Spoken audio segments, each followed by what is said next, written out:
नमस्कार दोस्तों, औसम साहित्यिक कहानियां में आप सभी का फिर से बहुत बहुत स्वागत है। आइए आज सुनते हैं कहानी पशु से मनुष्य। इसे लिखा है मुंशी प्रेमचंद जी ने।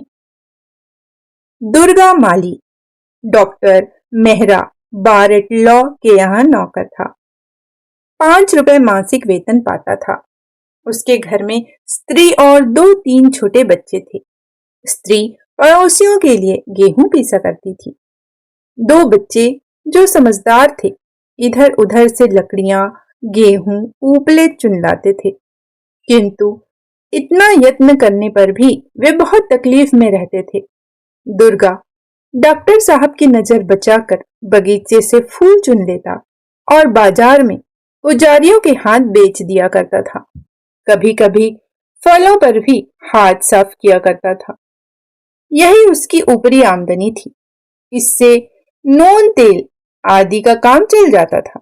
उसने कई बार डॉक्टर महोदय से वेतन बढ़ाने के लिए प्रार्थना की, परंतु डॉक्टर साहब नौकर की वेतन वृद्धि को छूत की बीमारी समझते थे, जो एक से अनेक को ग्रस लेती है। वे साफ कह दिया करते कि भाई, मैं तुम्हें बांधे तो हूं नहीं, तुम्हारा निर्वाह यहाँ नहीं होता तो कहीं और चले जाओ, मेरे लिए मालियों का अकाल नहीं है। दुर्गा में इतना साहस न था कि वह लगी हुई रोजी छोड़कर नौकरी ढूंढने निकलता।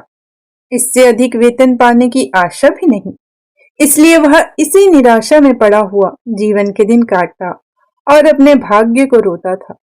डॉक्टर महोदय को बागबानी से विशेष प्रेम था। नाना प्रकार के फूल पत्ते लगा रखे थे।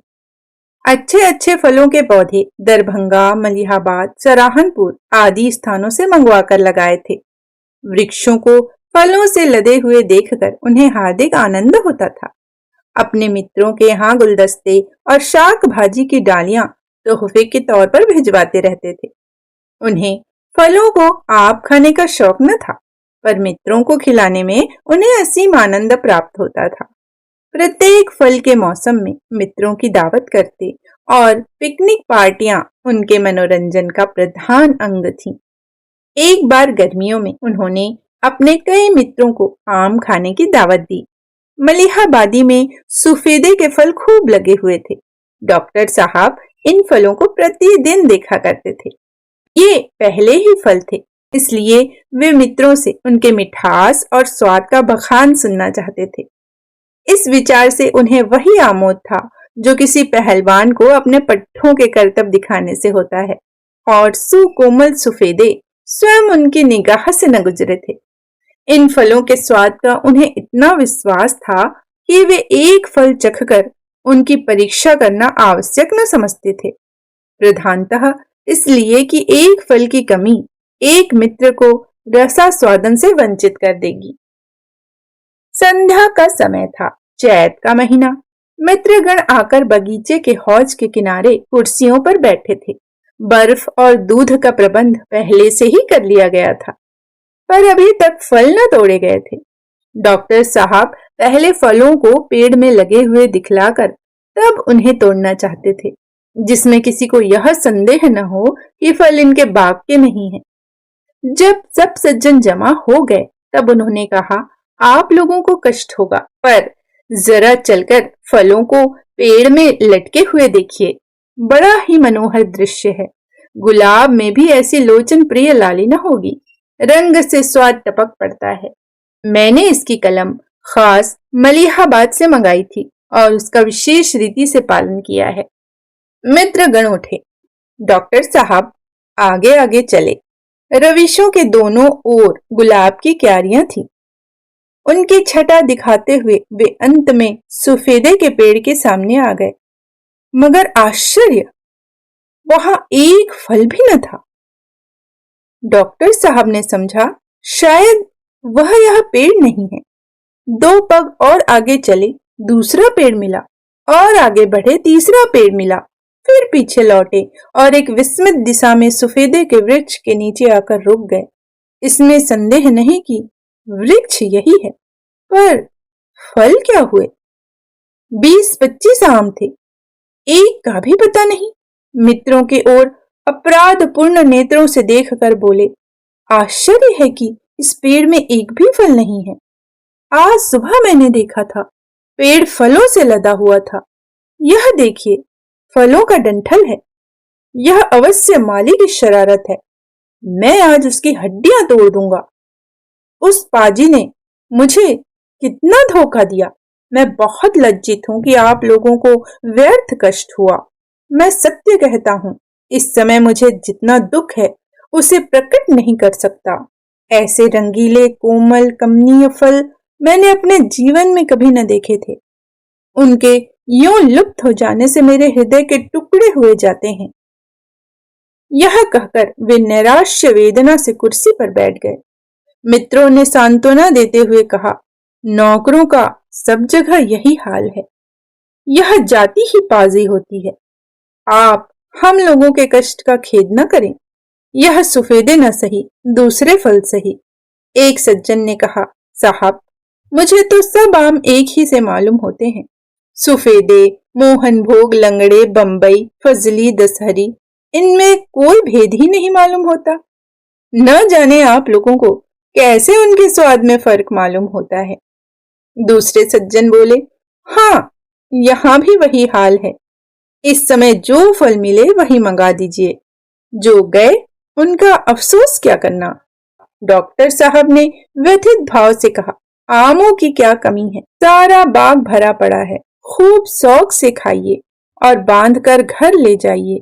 वे हैं और किस लिए, पर वह रस और स्वाद कहाँ। आपको विश्वास न होगा, उन सफेदों पर ऐसा निखार था कि सेब मालूम होते थे। सेब भी देखने में ही सुंदर होता है, उसमें वह रुचिवर्धक लालित्य, वह सुधा में मृदुता कहाँ। इस माली ने आज वह अनर्थ किया है कि जी चाहता है कि नमक हराम को गोली मार दूं। इस वक्त सामने आ जाए तो अधमुआ कर दूं। माली बाजार गया हुआ था। डॉक्टर साहब ने साइस से कुछ आम तुड़वाए।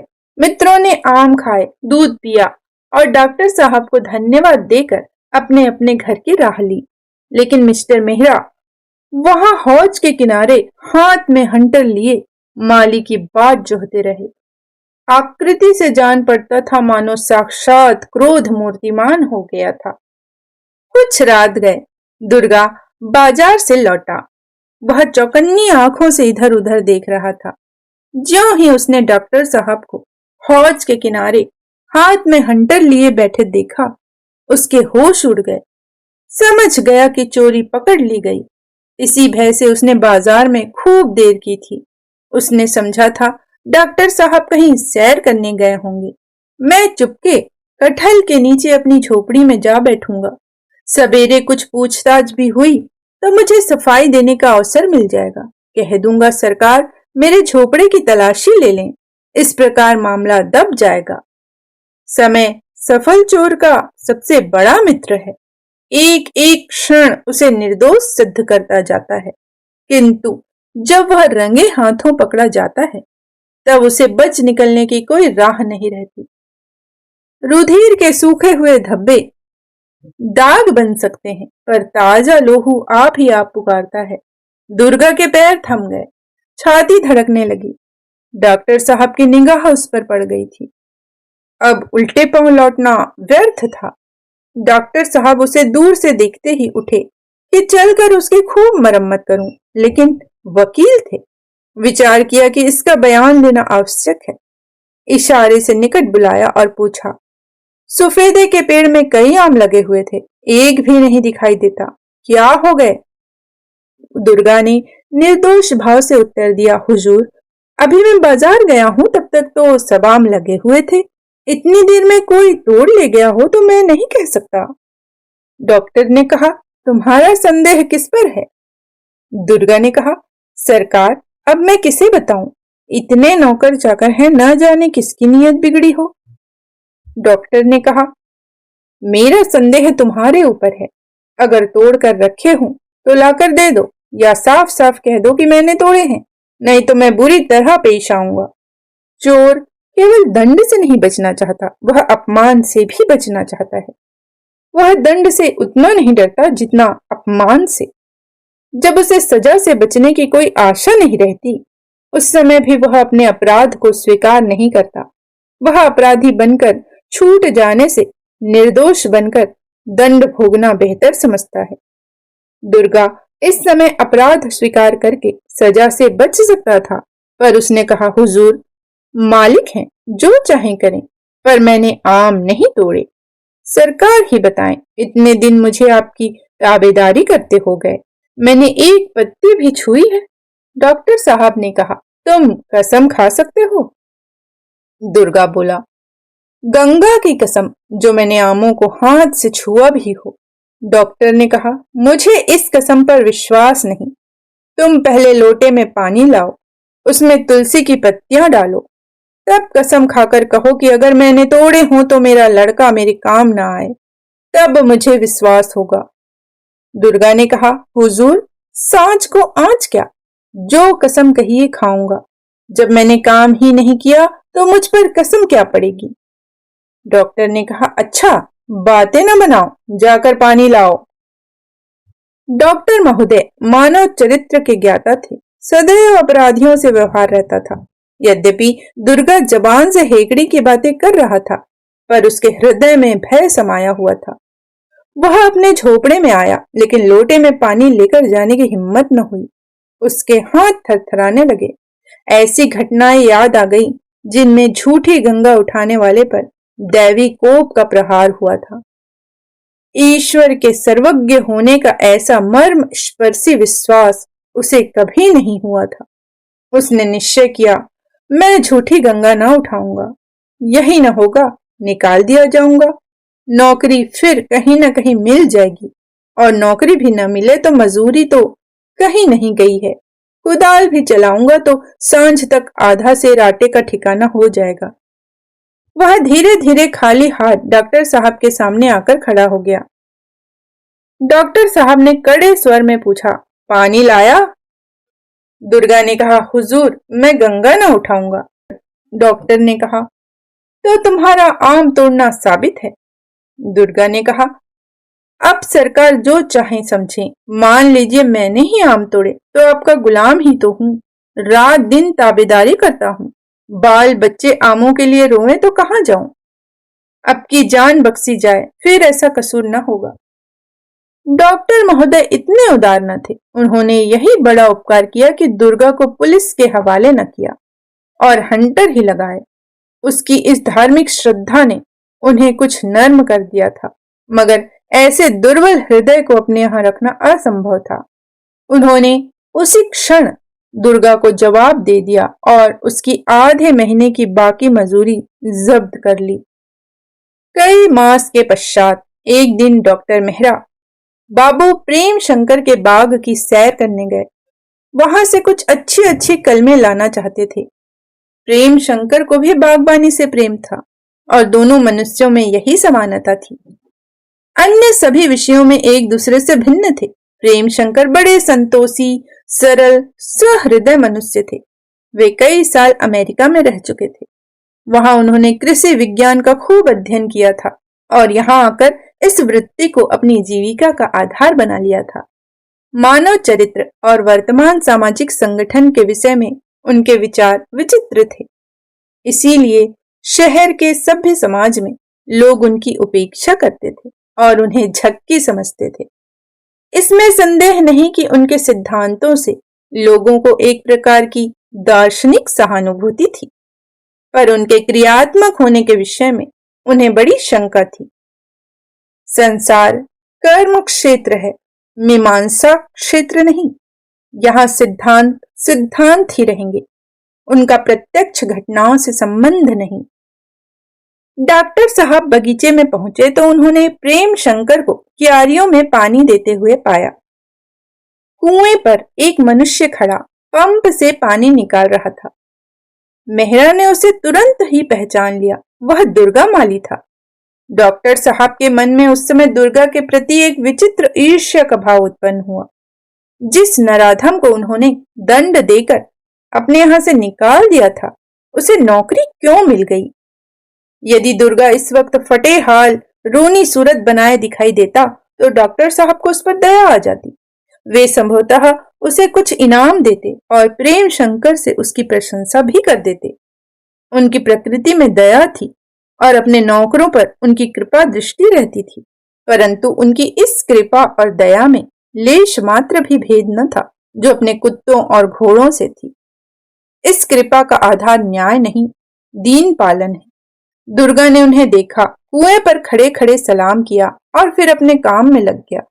उसका यह अभिमान डॉक्टर साहब के हृदय में भाले की भांति चुभ गया। उन्हें यह विचार कर अत्यंत क्रोध आया कि मेरे यहां से निकलना इसके लिए हितकर हो गया।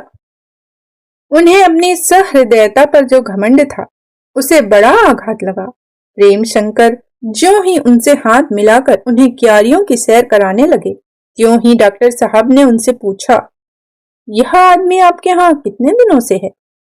प्रेम शंकर ने कहा, यही 6 या 7 महीने होंगे। डॉक्टर साहब बोले, कुछ नोच खसोट तो नहीं करता? यह मेरे यहाँ माली था, इसके हथ लपकेपन से तंग आकर मैंने इसे निकाल दिया था। कभी फूल तोड़कर बेच आता, कभी पौधे उखाड़ ले जाता, और फलों का कहना ही क्या, वे इसके मारे बचते ही न थे। एक बार मैंने मित्रों की दावत की थी, मलिहाबादी सफेदे में खूब फल लगे हुए थे। जब सब आकर बैठ गए और मैं उन्हें फल दिखाने के लिए ले गया तो सारे फल गायब। कुछ न पूछिए उस घड़ी कितनी भद्द हुई। मैंने उसी क्षण इस महाशय को दुत्कार बताई। बड़ा ही दगाबाज आदमी है और ऐसा चतुर है कि इसको पकड़ना मुश्किल है। कोई वकीलों ही जैसा काइया आदमी हो तो इसे पकड़ सकता है। ऐसी सफाई और ढिठाई से ढुलकता है कि इसका मुंह देखते रह जाइए। आपको भी तो कभी चकरा नहीं दिया इसने? प्रेम शंकर जी ने कहा, जी नहीं, कभी नहीं। मुझे इसने शिकायत का कोई अवसर नहीं दिया। यहाँ तो खूब मेहनत करता है, यहाँ तक कि दोपहर की छुट्टी में भी आराम नहीं करता। मुझे तो इस पर इतना भरोसा हो गया कि सारा बगीचा इस पर छोड़ रखा है। दिन भर में जो कुछ आमदनी होती है वह शाम को मुझे दे देता है और कभी एक पाई का भी अंतर नहीं पड़ता। डॉक्टर साहब बोले, यही तो इसका कौशल है कि आपको उल्टे छुरे मुड़े और आपको खबर भी न हो। आप इसे वेतन क्या देते हैं? प्रेम शंकर जी ने कहा, यहाँ किसी को वेतन नहीं दिया जाता। सब लोग लाभ में बराबर के साझेदार हैं। महीने भर में आवश्यक व्यय के पश्चात जो कुछ बचता है उनमें से 10 रुपए प्रति सैकड़ा धर्म खाते में डाल दिया जाता है। शेष रुपए समान भागों में बांट दिए जाते हैं। पिछले महीने में 140 रुपए की आमदनी हुई थी। मुझे मिलाकर यहाँ 7 आदमी हैं। 20 रुपए हिस्से पड़े। अब की नारंगियां खूब हुई हैं। मटर की फलियों, गन्ने, गोभी आदि से अच्छी आमदनी हो रही है। 40 रुपए से कम न पड़ेंगे। डॉक्टर मेहरा ने आश्चर्य से पूछा, इतने में आपका काम चल जाता है? प्रेम शंकर जी बोले, जी हाँ, बड़ी सुगमता से। मैं इन्हीं आदमियों के से कपड़े पहनता हूँ, इन्हीं का सा खाना खाता हूँ और मुझे कोई दूसरा व्यसन नहीं है। यहाँ 20 रुपए मासिक उन औषधियों का खर्च है जो गरीबों को दी जाती है। ये रुपए संयुक्त आय से अलग कर लिए जाते हैं। किसी को कोई आपत्ति नहीं होती। यह साइकिल जो आप देखते हैं संयुक्त आय से ही ली गई है। जिसे जरूरत होती है इस पर सवार होता है। मुझे ये सब अधिक कार्यकुशल समझते हैं और मुझ पर पूरा विश्वास रखते हैं। बस मैं इनका मुखिया हूँ। जो कुछ सलाह देता हूँ उसे सब मानते हैं। कोई भी यह नहीं समझता कि वो किसी का नौकर है। सबके सब अपने को साझेदार समझते हैं और जी तोड़ कर मेहनत करते हैं। जहाँ कोई मालिक होता है और दूसरा उनका नौकर तो उन दोनों में तुरंत द्वेष पैदा हो जाता है। मालिक चाहता है इससे जितना काम लेते बने लेना चाहिए। नौकर चाहता है कि मैं कम से कम काम करूं। उसमें स्नेह या सहानुभूति का नाम तक नहीं होता। दोनों यथार्थ में एक दूसरे के शत्रु होते हैं। इस प्रतिद्वंदिता का दुष्परिणाम हम और आप देख ही रहे हैं। मोटे और पतले आदमियों के पृथक पृथक दल बन गए हैं और उनमें घोर संग्राम हो रहा है। कर चिन्हों से ज्ञात होता है कि यह प्रतिद्वंदिता अब कुछ ही दिनों की मेहमान है। इसकी जगह अब सहकारिता का आगमन होने वाला है। मैंने अन्य देशों में इस घातक संग्राम के दृश्य देखे हैं और मुझे घृणा हो गई है। सहकारिता ही हमें इस संकट से मुक्त कर सकती है। डॉक्टर मेहरा ने कहा, तो यह कहिए कि आप सोशलिस्ट हैं? प्रेम शंकर जी बोले, जी नहीं, मैं सोशलिस्ट या डेमोक्रेट कुछ भी नहीं हूँ। मैं केवल न्याय और धर्म का दीन सेवक हूँ। मैं निस्वार्थ सेवा को विद्या से श्रेष्ठ समझता हूँ। मैं अपनी आत्मिक और मानसिक शक्तियों को, बुद्धि सामर्थ्य को धन और वैभव का गुलाम नहीं बनाना चाहता। मुझे वर्तमान शिक्षा और सभ्यता पर विश्वास नहीं। विद्या का धर्म है आत्मिक उन्नति का फल, उदारता, त्याग, सदिक्षा, सहानुभूति, न्याय प्रियता और दयाशीलता। जो शिक्षा हमें निर्बलों को सताने के लिए तैयार करे, जो हमें धरती और धन का गुलाम बनाए, जो हमें भोग विलास में डुबाए, जो हमें दूसरों का रक्त पीकर मोटा होने का इच्छुक बनाए, वह शिक्षा नहीं है।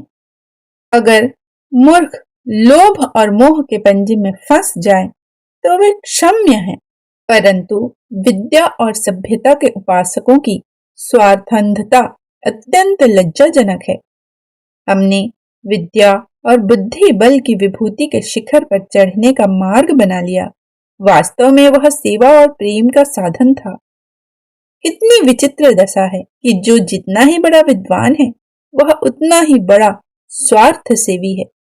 बस हमारी सारी विद्या और बुद्धि, हमारा सारा उत्साह और अनुराग धन लिप्सा में ग्रसित है। हमारे प्रोफेसर साहब 1000 से कम वेतन पाए तो उनका मुंह ही सीधा नहीं होता। हमारे दीवान और माल के अधिकारी लोग 2000 मासिक पाने पर भी अपने भाग्य को रोया करते हैं। हमारे डॉक्टर साहब चाहते हैं कि मरीज मरे या जिए, मेरी फीस में बाधा न पड़े। और हमारे वकील साहब, क्षमा कीजिएगा, ईश्वर से मनाया करते हैं कि ईर्ष्या और द्वेष का प्रकोप हो और सोने की दीवार खड़ी कर लूं। समय धन है, इसी वाक्य को हम ईश्वर वाक्य समझ रहे हैं। इस महान पुरुषों में से प्रत्येक व्यक्ति सैकड़ों नहीं हजारों लाखों की जीविका हड़प जाते हैं और फिर भी उनका जाति का भक्त बनने का दावा है। वह अपने स्वजाति प्रेम का डंका बजाता फिरता है। पैदा दूसरे करें, पसीना दूसरे बहाएं, खाना और मुछों पर ताव देना इनका काम है। मैं समस्त शिक्षित समुदाय को केवल निकम्मा ही नहीं वरन अनर्थकारी भी समझता हूँ। डॉक्टर साहब ने बहुत धैर्य से काम लेकर पूछा, तो क्या आप चाहते हैं कि हम सब के सब मजदूरी करें? प्रेम शंकर जी बोले, जी नहीं, हालांकि ऐसा हो तो मनुष्य जाति का बहुत उपकार हो जाए। मुझे जो आपत्ति है वह केवल दशाओं में इस अन्यायपूर्ण समता से है। यदि एक मजदूर 5 रुपए में अपना निर्वाह कर सकता है, तो एक मानसिक काम करने वाले प्राणी के लिए इससे दुगुनी तिगुनी आय काफी होनी चाहिए, और वह अधिकता इसलिए कि उसे कुछ उत्तम भोजन, वस्त्र तथा सुख की आवश्यकता होती है। मगर 5 और 5000, 50 और 50,000 का यह अस्वाभाविक अंतर क्यों? हमारा समाज 5 और 5 लाख के अंतर को भी तिरस्कार नहीं करता, वरन उसकी और भी प्रशंसा करता है। शासन प्रबंध, वकालत, चिकित्सा, चित्र रचना, शिक्षा, दलाली, व्यापार, संगीत और इसी प्रकार की सैकड़ों अन्य कलाएं शिक्षित समुदाय की जीवन वृत्ति बनी हुई हैं, पर इनमें से एक भी धनोपार्जन नहीं करती। इनका आधार दूसरों की कमाई पर है। मेरी समझ में नहीं आता कि वह उद्योग धंधे जो जीवन की सामग्रियां पैदा करते हैं, जिन पर जीवन का अवलंबन है, क्यों उन पेशों से नीचे समझे जाएं, जिनका काम केवल मनोरंजन या अधिक से अधिक धनोपार्जन में सहायता करना है। आज सारे वकीलों को देश निकाला हो जाए, सारे अधिकारी वर्ग लुप्त हो जाएं और सारे दलाल स्वर्ग को सिधारें, तब भी संसार का काम चलता रहेगा, बल्कि और भी सरलता से चलेगा। किसान भूमि जोतेंगे, जुलाहे कपड़े बुनेंगे, बढ़ई, लोहार, राज, चर्मकार सब के सब पूर्ववत अपना काम करते रहेंगे। उनकी पंचायतें उनके झगड़ों का निपटारा करेंगी। लेकिन यदि किसान न हो तो सारा संसार क्षुधा पीड़ा से व्याकुल हो जाए। परंतु किसान के लिए 5 रुपए बहुत समझा जाता है और वकील साहब या डॉक्टर साहब को 5,000 भी काफी नहीं। डॉक्टर ने कहा, आप अर्थशास्त्र के उस महत्वपूर्ण सिद्धांत को भूले जाते हैं जिसे श्रम विभाजन कहते हैं। प्रकृति ने प्राणियों को भिन्न भिन्न शक्तियां प्रदान की हैं और उनके विकास के लिए भिन्न भिन्न दशाओं की आवश्यकता है। प्रेम शंकर जी ने कहा, मैं यह कब कहता हूं कि प्रत्येक मनुष्य को मजदूरी करने पर मजबूर किया जाए? नहीं, बिल्कुल भी नहीं। जिसे परमात्मा ने विचार की शक्ति दी है वह शास्त्रों की विवेचना करे, जो भावुक हो वह काव्य की रचना करे, जो अन्याय से घृणा करता हो वह वकालत करे। मेरा कथन यह है कि विभिन्न कार्यों की हैसियत में इतना अंतर न रहना चाहिए। मानसिक और औद्योगिक कामों में इतना फर्क न्याय के विरुद्ध है। यह प्रकृति के नियमों के प्रतिकूल ज्ञात होता है कि आवश्यक और अनिवार्य कार्यों पर अनावश्यक और निवार्य कार्यों की प्रधानता हो।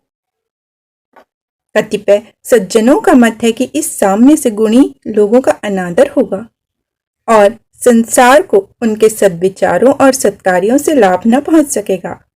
किंतु वे भूल जाते हैं कि संसार के बड़े से बड़े पंडित, बड़े से बड़े कवि, बड़े से बड़े आविष्कारक, बड़े से बड़े शिक्षक धन और प्रभुता के लोभ से मुक्त थे। हमारे अस्वाभाविक जीवन का एक कुपरिणाम यह भी है कि हम बलात् कवि और शिक्षक बन जाते हैं। संसार में आज अगणित लेखक और कवि, वकील, शिक्षक उपस्थित हैं। वे सब के सब पृथ्वी पर भार रूप हो रहे हैं। जब उन्हें मालूम होगा कि इन दिव्य कलाओं में कुछ लाभ नहीं है तो वही लोग कवि होंगे जिन्हें कवि होना चाहिए। संक्षेप में कहना यही है कि धन की प्रधानता ने हमारे समस्त समाज को उलट पलट दिया है। डॉक्टर मेहरा अधीर हो गए, बोले, महाशय, समाज संगठन का यह रूप देवलोक के लिए चाहे उपयुक्त हो पर भौतिक संसार के लिए और इस भौतिक काल में वह कदापि उपयोगी नहीं हो सकता। प्रेम शंकर जी ने कहा, केवल इसी कारण से ही अभी तक धनवानों का, जमींदारों का और शिक्षित समुदाय का प्रभुत्व जमा हुआ है, पर इसके पहले भी कई बार इस प्रभुत्व को धक्का लग चुका है और चिन्हों से ज्ञात होता है कि निकट भविष्य में फिर इसकी पराजय होने वाली है। कदाचित वह हार निर्णयात्मक होगी। समाज का चक्र साम्य से आरंभ होकर फिर साम्य पर ही समाप्त होता है। एकाधिपत्य, रईसों का प्रभुत्व और वाणिज्य प्राबल्य उसकी मध्यवर्ती दशाएं हैं। वर्तमान चक्र ने मध्यवर्ती दशाओं को भोग लिया है और वह अपने अंतिम स्थान के निकट आता जाता है। किंतु हमारी आंखें अधिकार और प्रभुता के मद में ऐसी भरी हुई हैं कि हमें आगे पीछे कुछ नहीं सूझता। चारों ओर से जनतावाद का घोर नाद हमारे कानों में आ रहा है, पर हम ऐसे निश्चिंत हैं मानो वह साधारण मेघ की गरज है। हम अभी तक उन्हीं विद्याओं और कलाओं में लीन हैं जिनका आश्रय दूसरे की मेहनत है। हमारे विद्यालयों की संख्या बढ़ती जा रही है। हमारे वकील खाने में पांव रखने की जगह बाकी नहीं। गली गली फोटो स्टूडियो खुल रहे हैं। डॉक्टरों की संख्या मरीजों से भी अधिक हो गई है, पर अब भी हमारी आंखें नहीं खुलती। हम इस अस्वाभाविक जीवन, इस सभ्यता के तिलिस्म से बाहर निकलने की चेष्टा ही नहीं करते। हम शहरों में कारखाने खोलते फिरते हैं इसलिए कि मजदूरों की मेहनत से मोटे हो जाएं। 30 रुपए और 40 रुपए सैकड़े लाभ की कल्पना करके फूले नहीं समाते, पर ऐसा कहीं देखने में नहीं आता कि किसी शिक्षित सज्जन ने कपड़ा बुनना या जमीन जोतना शुरू किया हो। यदि कोई दुर्भाग्यवश ऐसा करे भी तो उसकी हंसी उड़ाई जाती है। हम उसी को मान प्रतिष्ठा के योग्य समझते हैं जो तकिया गद्दी लगाए बैठा रहे, हाथ पैर न हिलाए और लेन देन पर, सूद बट्टे पर लाखों के वारे न्यारे करता हो। यही बातें हो रही थी कि दुर्गा माली एक डाली नारंगियां, गोभी के फूल अमरूद, मटर की फलियां आदि सजाकर लाया और उसे डॉक्टर साहब के सामने रख दिया।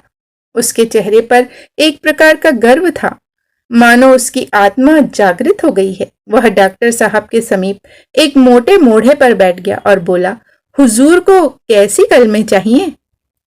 आप बाबूजी को एक चिट पर उनके नाम लिखकर दे दीजिए, मैं कल आपके मकान में पहुंचा दूंगा।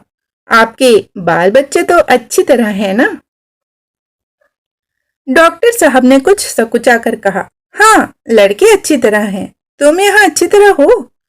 दुर्गा ने कहा, जी हाँ, आपकी दया से बहुत आराम से हूं। डॉक्टर साहब उठकर चले तो प्रेम शंकर जी उन्हें विदा करने साथ साथ फाटक तक आए। डॉक्टर साहब मोटर पर बैठे तो मुस्कुराकर प्रेम शंकर जी से बोले, मैं आपके सिद्धांतों का कायल तो नहीं हुआ, पर इसमें संदेह नहीं कि आपने एक पशु को मनुष्य बना दिया। यह आपके सत्संग का फल है। लेकिन क्षमा कीजिएगा, मैं फिर भी कहूंगा कि आप इससे होशियार रहिएगा। यूजेनिक्स यानी सुप्रजनन शास्त्र अभी तक किसी ऐसे प्रयोग का आविष्कार नहीं कर सका है जो जन्म के संस्कारों को मिटा दे। अभी आप सुन रहे थे कहानी पशु से मनुष्य। इसे लिखा है मुंशी प्रेमचंद जी ने। इसी तरह की और भी कहानियां सुनने के लिए हमारे साथ बने रहिएगा। फिर मिलते हैं एक नई कहानी के साथ। जय हिंद, जय भारत।